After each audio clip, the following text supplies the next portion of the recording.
times do I have to tell you to keep the shit out of the hallway? Oh, that's right, cry! Seems like everyone's solution to everything in this house.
Are you out of your mind? What? You said there was gonna be a party. I just started a bit early. Whoops.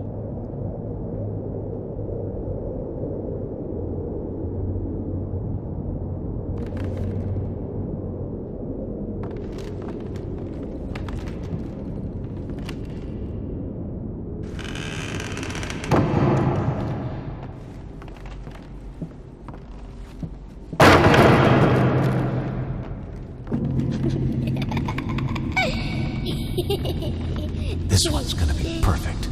It has to be. I'm gonna prove you wrong. All of you. What? Not now, Princess. Go play with your downs, or your crayons. Daddy's very busy.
What the hell did you do?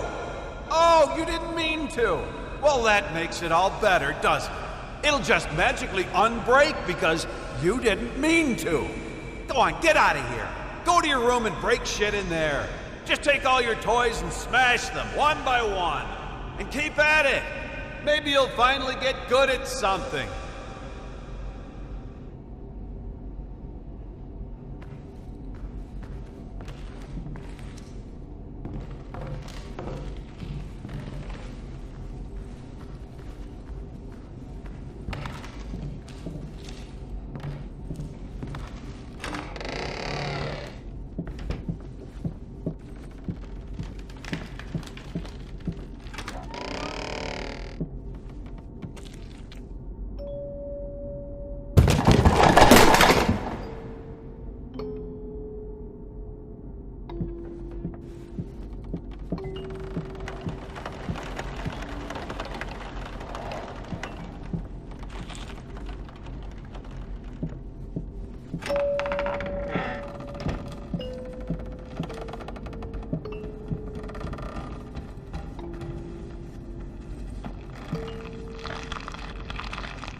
You're sick!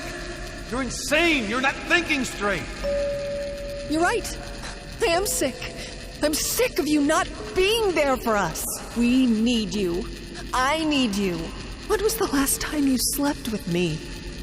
Christ, when was the last time you even touched me? Do you know what that does to me? Do you know that my own husband is disgusted with me? Well, excuse me if I've been too busy working my ass off trying to provide for this family. But no, you're right. It's much more important to whisper sweet nothings in your ear. You call that work? You lock yourself in there for hours, days. You come out looking like shit, stinking of booze and stale piss. Do you even realize how much your daughter is scared of you? Do not bring her into this. Don't you dare. All I do for her. You keep telling yourself that. I'm sure it makes it a hell of a lot easier.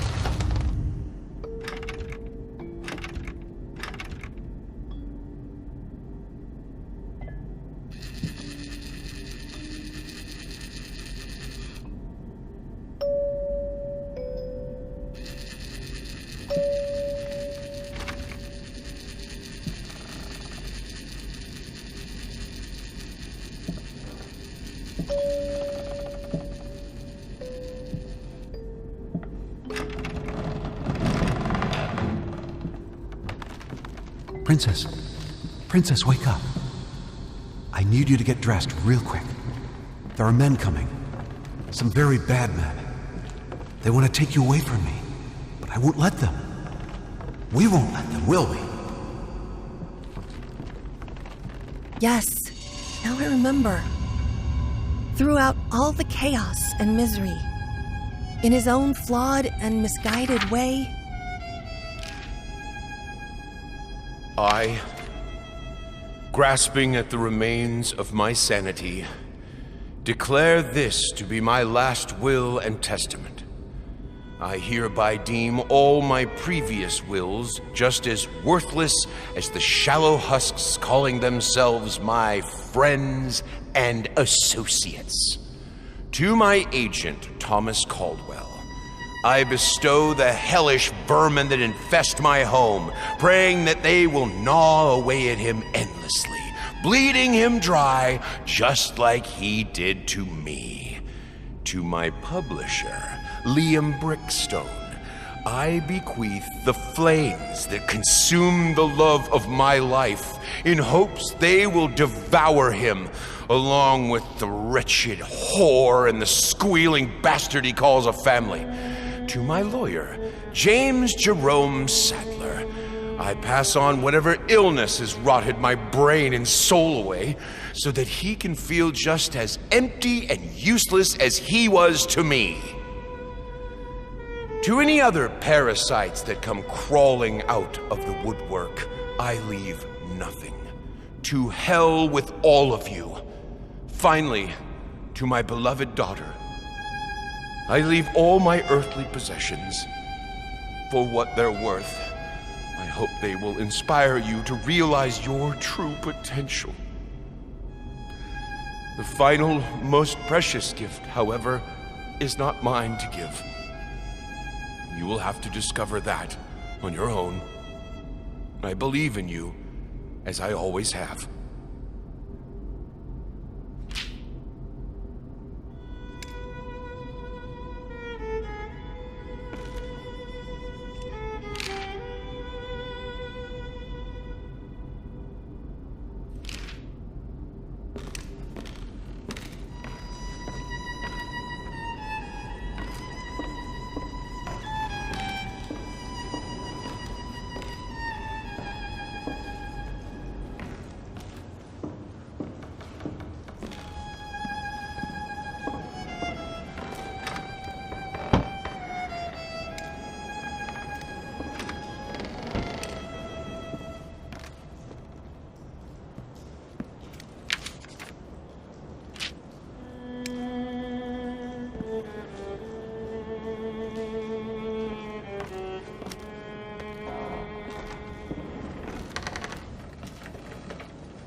All right, young lady.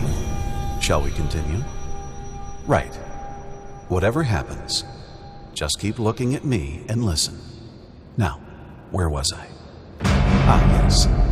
The princess was all alone in the dark. And yet... Princess, keep looking at me. And yet, she felt that the evil witch was lurking nearby. As her eyes adjusted to the darkness, she saw something moving in the corner of her eye. Look at me!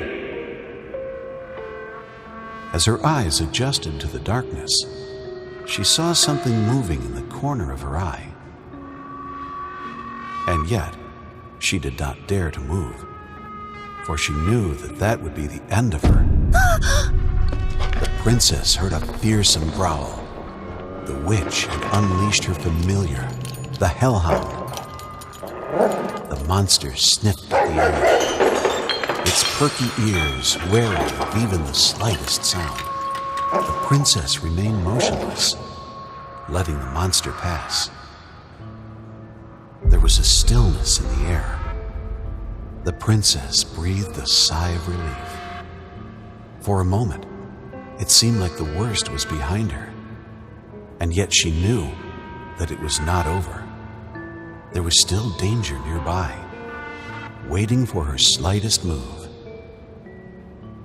Frozen in terror, she kept looking straight ahead.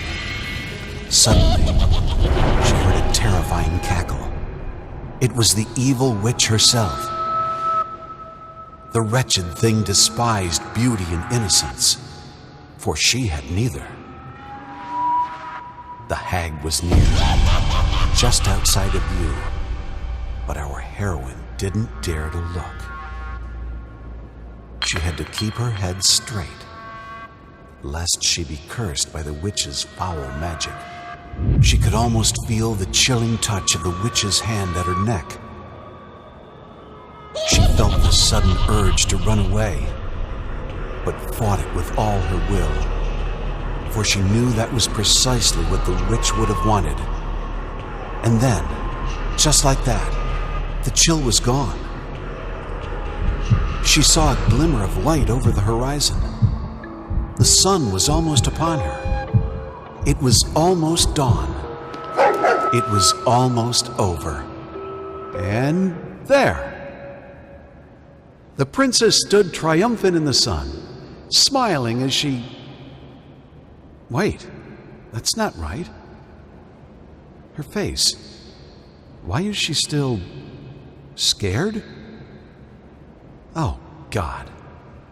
I didn't mean to... Princess, I am so sorry. It's not that he was cruel. It's just that, to him, reality was just a pale reflection of art. He was blind to the world, unless it was translated to him through a canvas.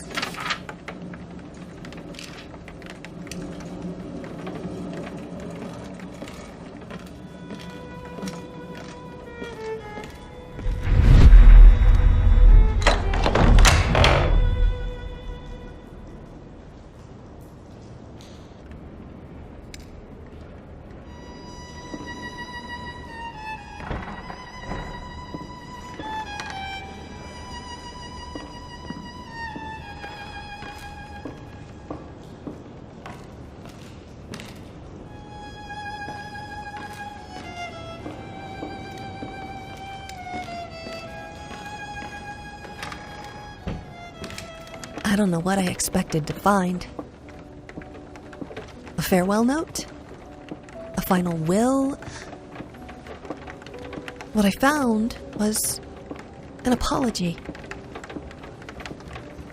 expressed in the only language he ever truly knew. At that moment, I could finally see my father for what he was. A man driven insane with sadness and guilt, trapped in this house, a nightmarish echo chamber of past mistakes and tragedies.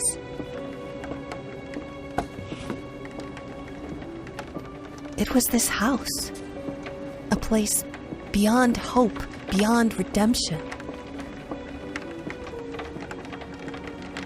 I knew what I had to do.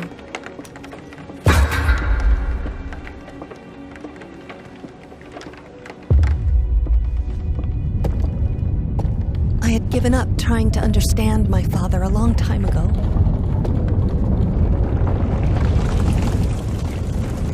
But I could finally forgive him.